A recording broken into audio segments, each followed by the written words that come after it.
ايه يا كابتن ميدو؟ يا كابتن ميدو يا جابر، الحمد لله على السلامة. انا كنت نسيت ان انت بتلعب كورة، اقسم بالله. يعني انا من كام يوم كنت بتكلم على فترة ال 2017 2018، لما الاهلي كان فيه حوالي 6 بيلعبوا جناح يمين.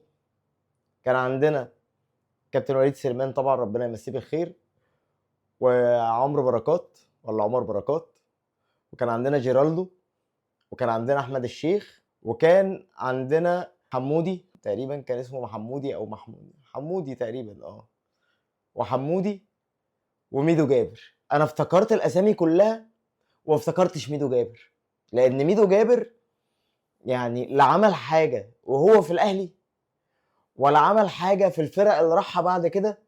وانا قلت ان هو بطل كوره وكنت نسيته. يعني انا حتى هو لما عمال افكره، بقول له واحد كده كان اسمه جبر، يعني اللي هو في اكشن كده. انا كنتش عارف اجمع الاكشن ده.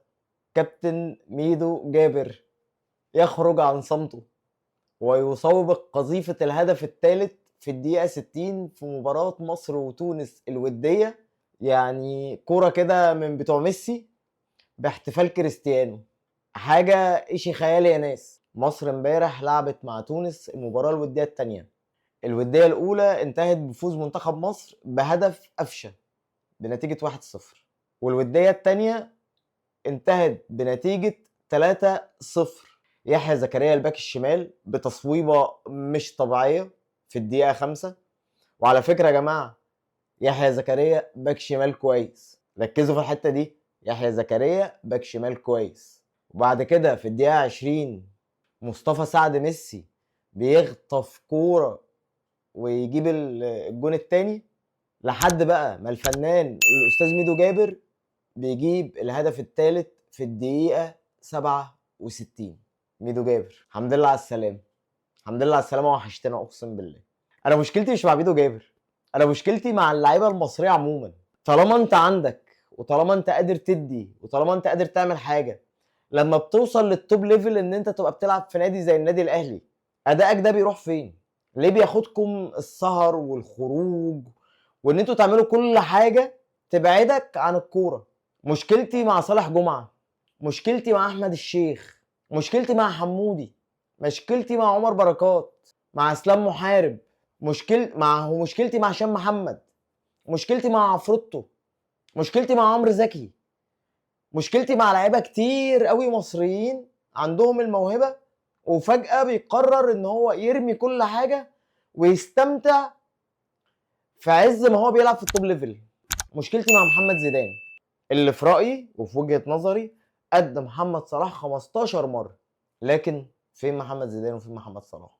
ونرجع نزعل لما محمد صلاح يقول اصل المينتاليتي. ما هي فعلا المينتاليتي، الشخصية بتاعت اللعيبة هي اللي بتحدد مصيرهم هيبقى ايه ونهايتهم هتكون فين. مش عايز اطول في الفيديو ده. كل التوفيق طبعا لكابتن حلمي طولان، امتعنا وحسينا ان منتخب مصر ليه شكل.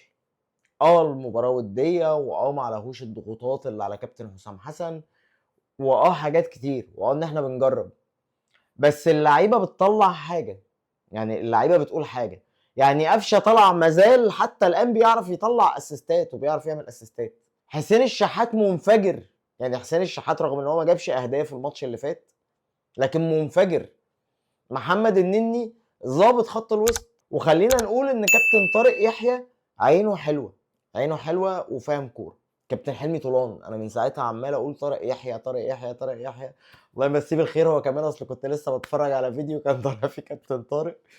يعني فكابتن حلمي طولان، كابتن حلمي طولان بيعرف يختار، عينه حلوه، مدرب محترم.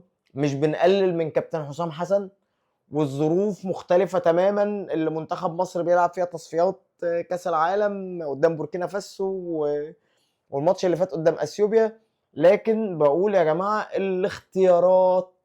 الاختيارات والتوافق ما بين الاختيارات اللي موجودة، والدعم النفسي للعيبة اللي يخليها تظهر بالشكل ده وتفهم ان هي بتمثل منتخب بلدها حتى لو في مباراة ودية. فألف ألف ألف مبروك لكل جماهير الكرة المصرية، والف مبروك لكابتن حلمي. ماتش ودي او ماتشين وديين وكل حاجة، لكن فوز عريض على منتخب كبير زي منتخب تونس بنتيجة 3-0 ماتش و1-0 الماتش اللي قبله. فعقبال المنتخب الكبير، وربنا يوفق بإذن الله في كأس العرب اللي جاي. أشوفكم على خير، سلام عليكم.